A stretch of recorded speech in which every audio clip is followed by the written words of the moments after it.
Hello everybody, मैं संजय कुमार हाजिर हूं आप सबके सामने आपका अपना स्टडी चैनल लेकर के स्टडी टेबलेट। कैसे हैं आप सभी? आप लोगों को हमारे द्वारा जो वीडियो प्रोवाइड करवाई जा रही हैं उनसे आपको कितना फ़ायदा हो रहा है आप हमें ज़रूर बताएं। अब जैसे आप लोगों को पता है कि बहुत सारे एग्ज़ाम और एग्ज़ाम की डेट आप लोगों को मिलने लगी है और इन एग्ज़ाम की तैयारी को देखते हुए हम आप लोगों के साथ शुरू से लेकर लास्ट तक हमेशा रहने वाले हैं।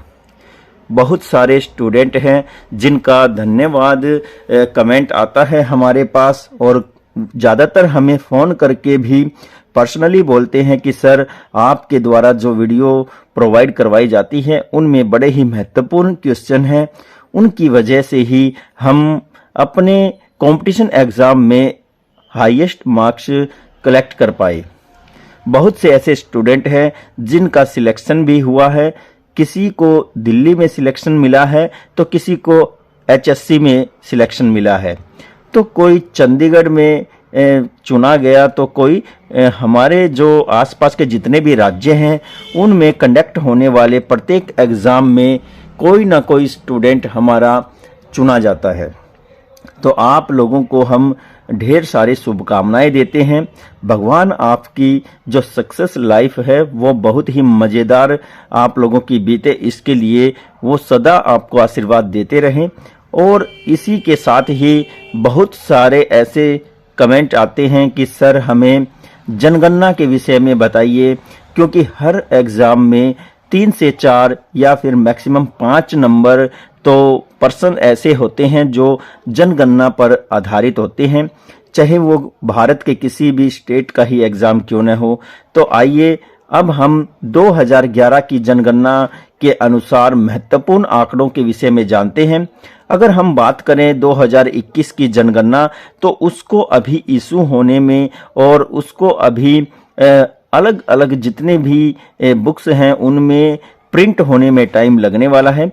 तब तक के लिए हमें 2011 की जनगणना के आंकड़े ही याद रखने होंगे और यहीं से ही ज़्यादातर क्वेश्चन पुट होने वाले हैं। तो देखिए हम पहले यहाँ देखते हैं जनगणना 2011 भारत की जनसंख्या।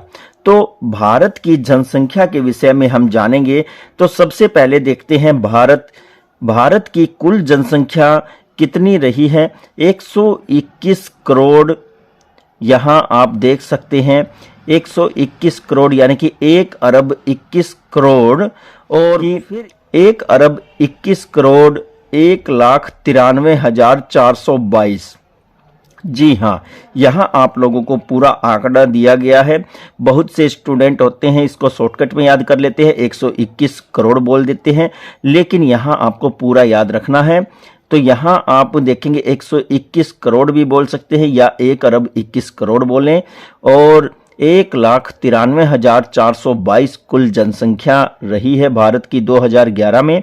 इसमें पुरुषों की जो जनसंख्या है वो कितनी रही है, वो है 62,37,24,248 व्यक्ति यानी कि पुरुष, और जो महिला जनसंख्या रही है वो है 58,64,69,174 महिलाएं थीं।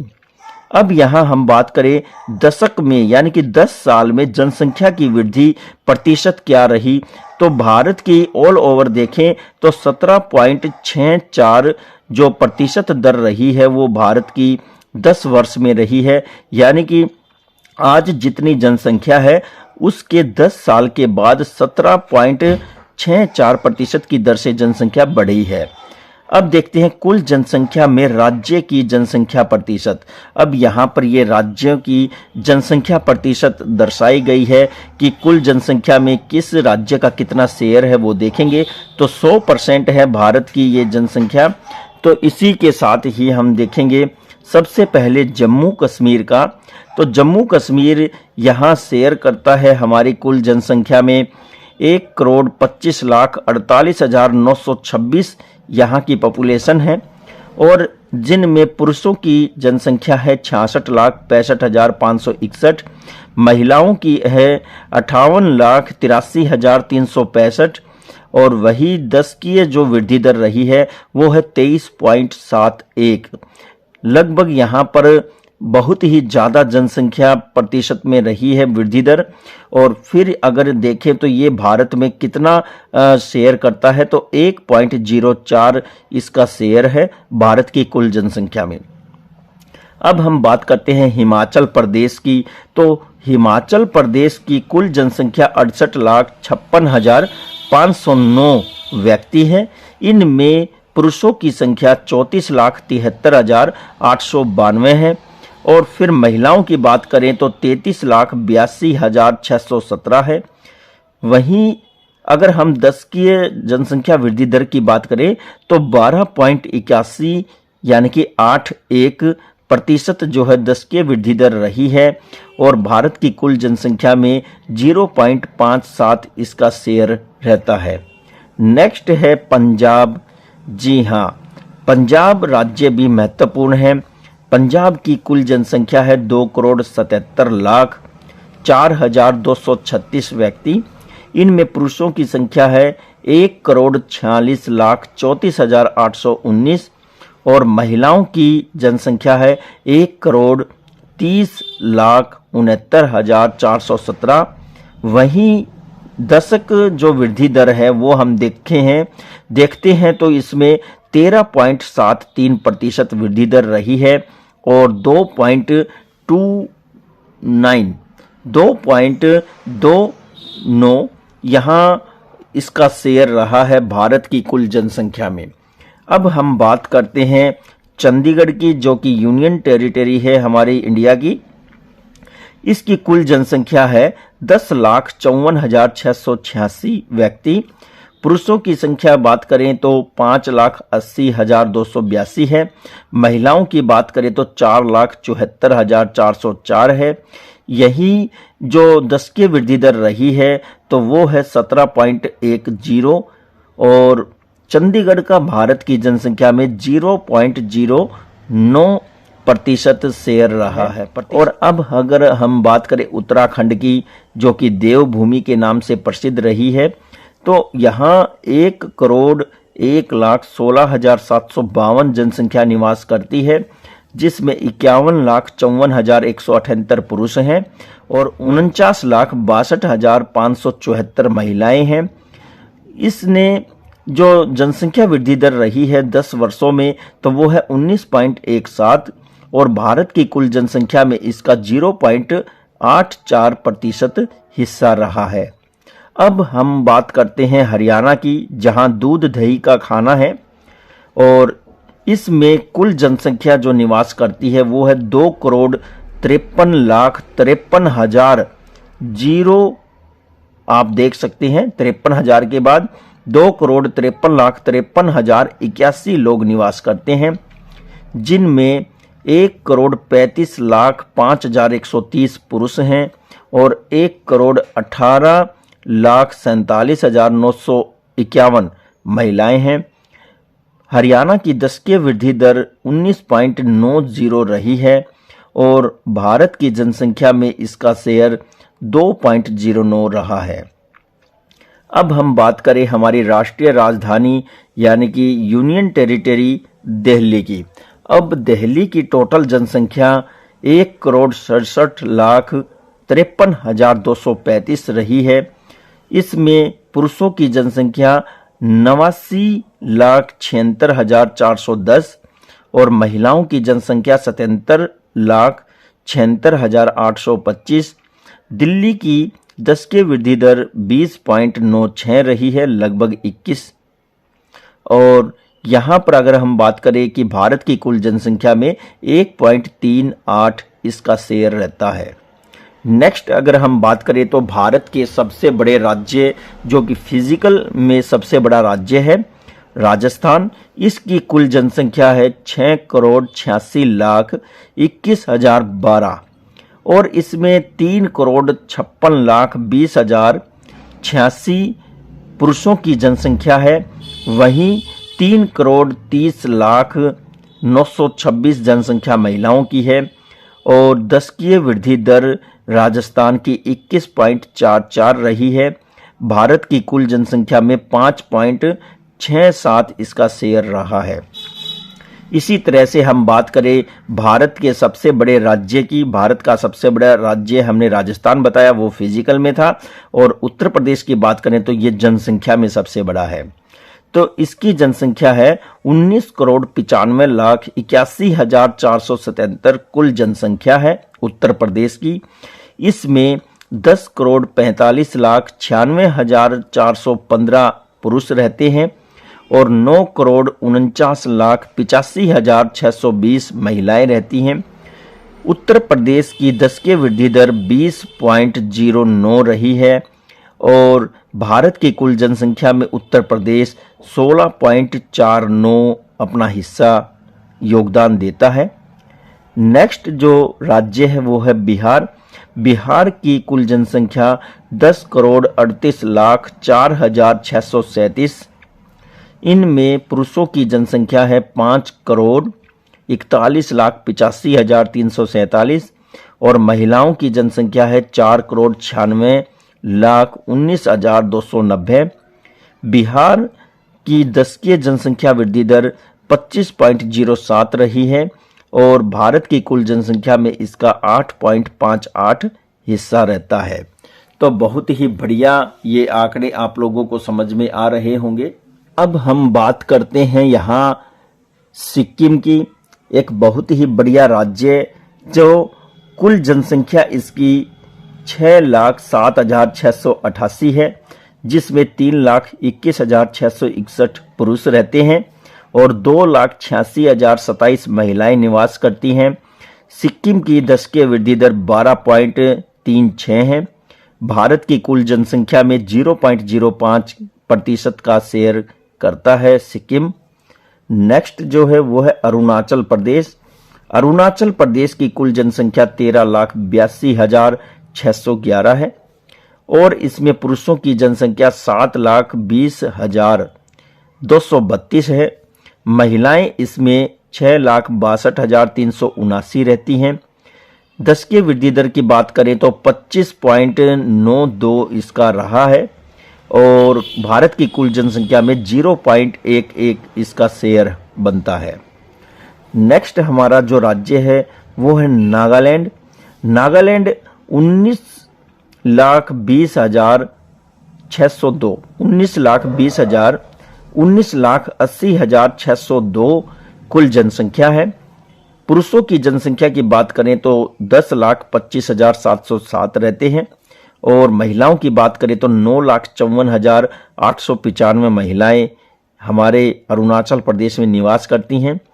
और माइनस में यहाँ पर 10 की वृद्धि दर हुई है -0.47 यहाँ बताया गया है, -0.47, यानी कि अगर 10 साल की वृद्धि दर को देखें तो उसमें -0.47 की घटोत्तरी हुई है, घटी है जनसंख्या और भारत की कुल जनसंख्या में 0.16 का इसका हिस्सा है। अब हम बात करते हैं मणिपुर की। तो मणिपुर में 27,21,756 लोग निवास करते हैं, जिनमें 13,69,764 महिलाएं नहीं 13,69,764 पुरुष रहते हैं और वहीं 13,51,992 महिलाएं निवास करती हैं। मणिपुर की 10 की वृद्धि दर की बात करें तो 18.65% रही है और ऑल ओवर इंडिया में जनसंख्या में इसका शेयर जो है वो 0.22 यानी कि 22 रहा है। अब यहाँ हम मिजोरम की बात करते हैं। तो मिजोरम की कुल जनसंख्या 10,91,014 है। पुरुषों की जनसंख्या 5,52,339 है। महिलाओं की जनसंख्या 5,38,675 है और अगर हम 10 की वृद्धि दर की बात करते हैं तो 22.78 इसकी 10 की वृद्धि दर रही है और भारत की कुल जनसंख्या में 0.09 का हिस्सेदारी ये देता है। अब त्रिपुरा की बात करते हैं। त्रिपुरा राज्य की कुल जनसंख्या 36,71,032 जनसंख्या है।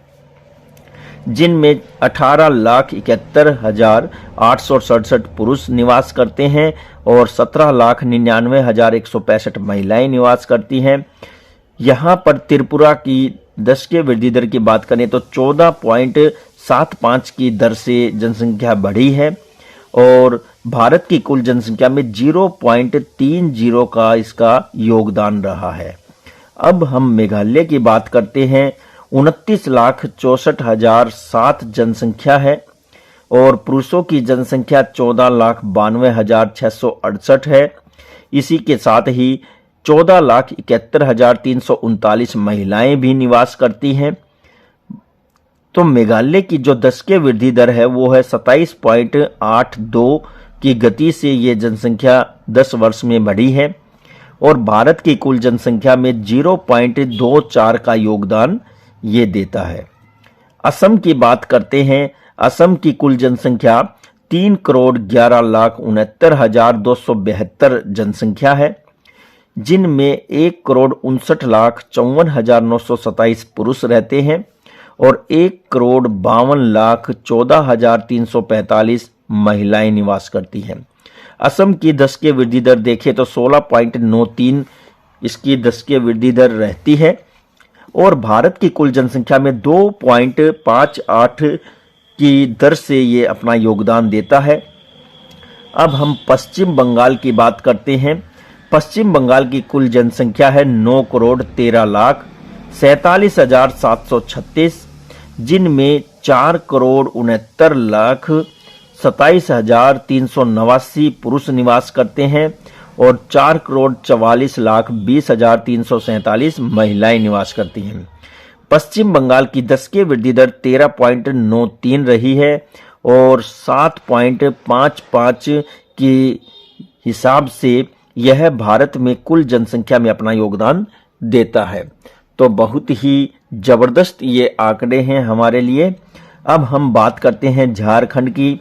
तो 3,29,66,238 कुल जनसंख्या निवास करती है झारखंड में और पुरुषों की बात करें तो 1,69,31,688 निवास करते हैं। 1,60,34,550 महिलाएं निवास करती हैं। 22.34 यानी कि 22.34 की दर से 10 के वृद्धि दर बढ़ी है और 2.72 का जो योगदान है यहाँ पर झारखंड कुल जनसंख्या में देता है। अब ओडिशा की बात करते हैं तो 4,19,47,358 कुल जनसंख्या है। इनमें 2,12,01,678 पुरुष निवास करते हैं और 2,07,45,680 महिलाएं निवास करती हैं। 13.97 की दर से 10 के वृद्धि हुई है यहाँ पर ओडिशा में और 3.47 की दर से ये अपना योगदान देता है कुल जनसंख्या में। अब इसके बाद छत्तीसगढ़ की बात करते हैं। जी हाँ, जो कि हमारे देश का चावल का कटोरा कहा जाता है। छत्तीसगढ़ राज्य बड़ा ही महत्वपूर्ण राज्य है। तो यहाँ देखिए आप, छत्तीसगढ़ की कुल जनसंख्या है 2,55,40,196 लोग निवास करते हैं, जिनमें 1,28,27,915 पुरुष हैं और 1,27,12,281 महिलाएं हैं। अगर हम बात करें छत्तीसगढ़ की 10 के वृद्धि दर की तो 22.59 यहाँ पर इसकी 10 के वृद्धि दर रही है और भारत की कुल जनसंख्या में 2.11 का योगदान छत्तीसगढ़ का रहा है। अब हम बात करते हैं मध्य प्रदेश की, जिसे जनजातियों वाला राज्य कहा जाता है, टाइगर स्टेट भी कहा जाता है और बहुत से मसाले भी उगते हैं। यहाँ का गेहूं भी बड़ा फेमस है, एमपी का गेहूं। और अगर हम बात करें तो ये बिल्कुल भारत के मध्य में है। तो मध्य प्रदेश की कुल जनसंख्या 7,25,97,565 है, जिनमें 3,76,12,920 पुरुष रहते हैं और 3,49,00,000 84,645 महिलाएं निवास करती हैं। मध्य प्रदेश की 10 के वृद्धि दर 20.30 रही है और भारत की कुल जनसंख्या में 6% का ये योगदान देता है। तो बहुत ही बढ़िया यहाँ आंकड़े हम देख रहे हैं। अब हम बात करते हैं गुजरात की, जो कि गृह राज्य है हमारे प्रधानमंत्री का। गुजरात की कुल जनसंख्या 6,03,83,628 है। इसमें 3,14,82,282 पुरुष निवास करते हैं और 2,89,01,346 महिलाएं निवास करती हैं।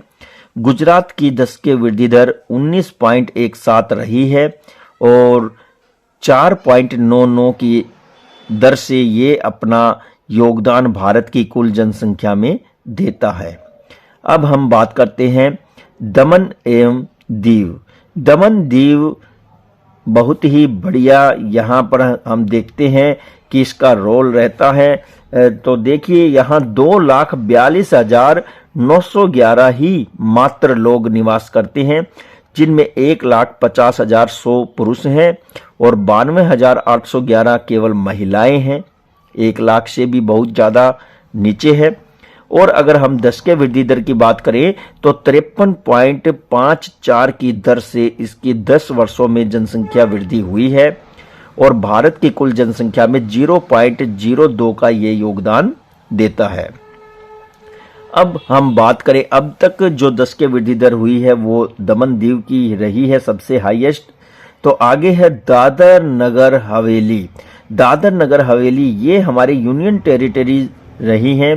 तो इसमें टोटल जनसंख्या 3,42,853 लोग निवास करते हैं, जिनमें से 1,93,178 पुरुष हैं और 1,49,675 महिलाएं हैं। अगर हम 10 के वृद्धि दर की बात करते हैं दादर नगर हवेली की, तो वो है 55.50, जो कि अब तक की सबसे ज़्यादा रही है 10 के वृद्धि दर और इसका भारत की कुल जनसंख्या में 0.03 का योगदान है। अब हम बात करते हैं हमारे महाराष्ट्र की। तो महाराष्ट्र की कुल जनसंख्या कितनी है? 11,23,72,972 कुल जनसंख्या है, जिसमें 5,83,61,397 पुरुष निवास करते हैं और 5,40,11,575 महिलाएं निवास करती हैं। 10 के वृद्धि दर की बात करें तो 15.99 यानी कि 15.99 महाराष्ट्र की 10 के वृद्धि दर रही है और भारत की कुल जनसंख्या में 9.29 का योगदान रहा है महाराष्ट्र का। अब हमारा राज्य है आंध्र प्रदेश, जो कि अब कट के 2 राज्यों में बट गया है और इन दोनों राज्यों की अलग अलग जनसंख्या का ब्यौरा 2021 की जनगणना में मिलेगा, लेकिन यहाँ हम आंध्र प्रदेश की समग्र रूप से जनगणना देखते हैं। तो यहाँ 8,46,65,533 कुल जनसंख्या है, जिनमें से 4,25,09,881 पुरुष निवास करते हैं और 4,21,55,652 महिलाएं निवास करती हैं। अगर हम आंध्र प्रदेश की 10 के वृद्धि दर की बात करें तो 11.10 इसकी 10 के वृद्धि दर रही है और 7% की दर से यह भारत की कुल जनसंख्या में अपना योगदान देता है। अब हम कर्नाटक की बात करते हैं। कर्नाटक की कुल जनसंख्या 6,11,30,704 है, जिनमें 3,10,57,742 कुल पुरुष निवास करते हैं और 3,77,662 कुल महिलाएं हैं। कर्नाटक राज्य की 10 के वृद्धि दर 15.67 रही है और भारत की कुल जनसंख्या में 5.05 का योगदान कर्नाटक का रहा है। नेक्स्ट है गोवा। एक छोटा सा राज्य है हमारे देश का। बड़ा जो राज्य है वो राजस्थान है, जो एरिया है उसमें, और एरिया में ही गोवा सबसे छोटा राज्य है, 2 ही जिले इसमें पाए जाते हैं। तो गोवा की कुल जनसंख्या 14,57,723 है, जिनमें 7,40,711 पुरुष निवास करते हैं और 7,17,012 जो है वो महिलाएं निवास करती हैं। गोवा की 10 के वृद्धि दर 8.17 रही है, यानी कि 8.17, और भारत की कुल जनसंख्या में 0.12 की दर से योगदान रहा है गोवा का। अब हम लक्षद्वीप की बात करते हैं। ये भी हमारे देश की यूनियन टेरिटरी है, कोरल द्वीप बोलते हैं इसको। इसकी कुल जनसंख्या कितनी रही है 2011 के अनुसार? 64,429 कुल जनसंख्या लक्षद्वीप की रही है और 33,106 इसमें पुरुष निवास करते हैं, 31,323 महिलाएं रहती हैं। 10 के वृद्धि दर की बात करें हम लक्षद्वीप की तो 6.23 की दर से इसकी वृद्धि हुई है और भारत की कुल जनसंख्या में 0.01 की दर से इसका योगदान रहा है।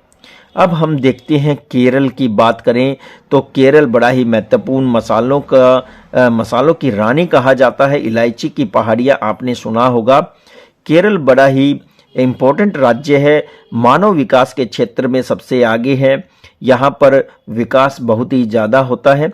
तो देखिए कुल जनसंख्या 3,63,87,677 यहाँ पर निवास करती हैं, जिनमें से 1,60,21,290 कुल पुरुष रहते हैं और 1,73,66,387 महिलाएं निवास करती हैं। तो पहला ऐसा राज्य है जिसका लिंगानुपात देखिए आप कितना डिफरेंस है, पुरुष कम है, महिलाएं ज्यादा हैं। यहाँ पर 1,60,00,000 है, यहाँ पर 1,73,00,000 है। फिर हजार की बात करें तो यहाँ 21 है और यहाँ 66 है। तो बड़ा ही उत्कृष्ट इसका योगदान रहा है लिंगानुपात के अंतर को दूर करने में। अब हम बात करते हैं इसकी 10 के वृद्धि दर की। तो 10 के वृद्धि दर के मामले में केरल 4.86% की दर से इसकी जनसंख्या बढ़ी है और भारत की कुल जनसंख्या में 2.76 का योगदान केरल का रहा है। अब हम तमिलनाडु की बात करते हैं। तमिलनाडु की कुल जनसंख्या 7,61,38,958 है, जिनमें 3,61,58,871 पुरुष निवास करते हैं, वहीं 3,59,80,87 महिलाएं हैं और तमिलनाडु की 10 के वृद्धि दर 15.60 रही है। भारत की कुल जनसंख्या में 5.96 का योगदान तमिलनाडु का रहा है। अब हम बात करते हैं हमारी यूनियन टेरिटरी हैं अभी, और देखिए पंडिचेरी की हम बात करें तो 12,44,464 कुल जनसंख्या है और 6,10,485 पुरुष निवास करते हैं, 6,33,979 महिलाएं हैं और अगर हम 10 के वृद्धि दर की बात करें तो 27.72 की दर से 10 वर्षों में इसकी जनसंख्या बढ़ी है। भारत की कुल जनसंख्या में 0.10 का योगदान रहा है पांडिचेरी का। अब नेक्स्ट है अंडमान निकोबार द्वीप समूह। अंडमान निकोबार द्वीप समूह ये बहुत ही ज़्यादा छोटे बड़े द्वीप से मिलकर के बना है, बहुत ही महत्वपूर्ण है हमारे देश के लिए और भारत का जो दक्षिणतम पॉइंट है वो भी अंडमान निकोबार द्वीप समूह में है, जिसका नाम है इंदिरा पॉइंट। तो इसकी कुल जनसंख्या है 3,79,944, जिसमें 2,02,330 पुरुष हैं और 1,77,614 महिलाएं हैं। 10 के वृद्धि दर की बात करें तो अंडमान निकोबार द्वीप समूह की 10 के वृद्धि दर 6.68 रही है और भारत की कुल जनसंख्या में 0.03 की दर से इसका योगदान रहा है। तो डियर स्टूडेंट, ये जनसंख्या की दृष्टि से भारत की राज्यों की जनसंख्याओं के विषय में हमने जाना है। ये आंकड़े वो हैं जो हमारे स्टूडेंट बार बार कमेंट करके पूछ रहे थे कि सर सिक्किम की कुल जनसंख्या कितनी है या फिर झारखंड की कुल जनसंख्या कितनी है, कोई त्रिपुरा की पूछता है तो कोई छत्तीसगढ़ की पूछता है। तो यहाँ पर हम आप लोगों को पूरा आंकड़ा प्रोवाइड करवा रहे हैं, साथ ही साथ टोटल जनसंख्या तो है ही, हम आपको महिला और पुरुष के आधार पर भी इनको डिवाइड करके बता रहे हैं। फिर हम इनकी जो दशकीय वृद्धि दर रही है वो भी आपको बताया है, सबसे कम किसकी रही है, सबसे ज़्यादा किसकी रही है और मध्य में कौन है, ये तीन तो आपको अच्छे से याद कर लेने चाहिए। और फिर उसके बाद हमने ये भी बताया कि किस राज्य ने जनसंख्या की दृष्टि से भारत की कुल जनसंख्या में कितना योगदान दिया है, तो वो भी आप ध्यान से देखें कि किसने सबसे कम योगदान दिया है, किसने सबसे ज़्यादा योगदान दिया है और मध्यम योगदान देने वाला राज्य कौन है। एक महत्वपूर्ण वीडियो है ऐसे स्टूडेंट्स के लिए जो कंपटीशन एग्जाम की तैयारी कर रहे हैं। ये आंकड़े आप लोगों के लिए सर्वथा महत्वपूर्ण ही रहेंगे। अगर आप 2021 की जनगणना भी याद करना चाहते हैं तो आप जुड़े रहे आपके अपने स्टडी चैनल स्टडी 888 के साथ। 2021 की संपूर्ण जनगणना के साथ हम आप लोगों के सामने जल्द ही हाजिर होने वाले हैं और जितनी महत्वपूर्ण 2021 की जनगणना आप लोगों के लिए होगी उतनी ही महत्वपूर्ण 2011 की जनगणना भी आप लोगों के लिए होती है, क्योंकि करंट में जो क्वेश्चन है वो कंपटीशन एग्जाम में नज़दीक के बजाय दूर के ज़्यादा क्वेश्चन पूछे जा रहे हैं। 2001 की जनगणना के पूछ लेते हैं, 11 के पूछ लेते हैं, 21 के भी आएंगे, पर इक्का दुक्का जो क्वेश्चन है वही आएंगे, ज़्यादातर आपके 1 और 11 से आते हैं। तो डियर स्टूडेंट, आप लोगों को ये वीडियो कैसी लगी? क्या आप लोगों को इस वीडियो से महत्वपूर्ण जानकारी मिल रही है? आप हमें ज़रूर बताएं। अगर वीडियो आपको अच्छी लगी हो तो लाइक कमेंट शेयर करना न भूलें और अगर आप इस चैनल पर नए हैं, अभी तक आपने इसे सब्सक्राइब नहीं किया है, तो इसी तरह के महत्वपूर्ण वीडियोस के नोटिफिकेशन भविष्य में प्राप्त करने के लिए आप स्टडी 888 चैनल को जल्द से जल्द सब्सक्राइब करें। जितना ज़्यादा हो सके आप अपने चैनल का लिंक दूसरे ग्रुप्स में ज़रूर भेजें। जो भी कंपटीशन एग्ज़ाम की तैयारी कर रहे हैं, 6th to 12th तक जो स्टडी कर रहे हैं, उनके लिए भी ये चैनल बहुत सी महत्वपूर्ण वीडियो प्रोवाइड करवा रहा है। आप लोगों का योगदान ही आपके चैनल के साहस का एक जरिया है। आपके भरोसे, आपके विश्वास और आपकी मंगल कामनाओं के साथ ही ये चैनल आज इस युग में, इस संसार में अपने वजूद को बनाए रखे हुए है। अति शीघ्र ही हमारे चैनल को 1 साल कंप्लीट होने जा रहा है। जब तक आपको ये वीडियो मिल चुकी होगी तो हमारा चैनल भी अपना 1 ईयर कंप्लीट कर चुका होगा। आप लोग और भी ज़्यादा इस चैनल को प्रोत्साहित करें। इसके साथ ही मुझे दीजिए इजाज़त। मैं संजय कुमार फिर से हाजिर हो जाऊंगा आप लोगों के सामने फिर से एक और महत्वपूर्ण वीडियो लेकर के। तब तक के लिए मुझे दीजिए इजाज़त। नमस्कार, जय हिंद।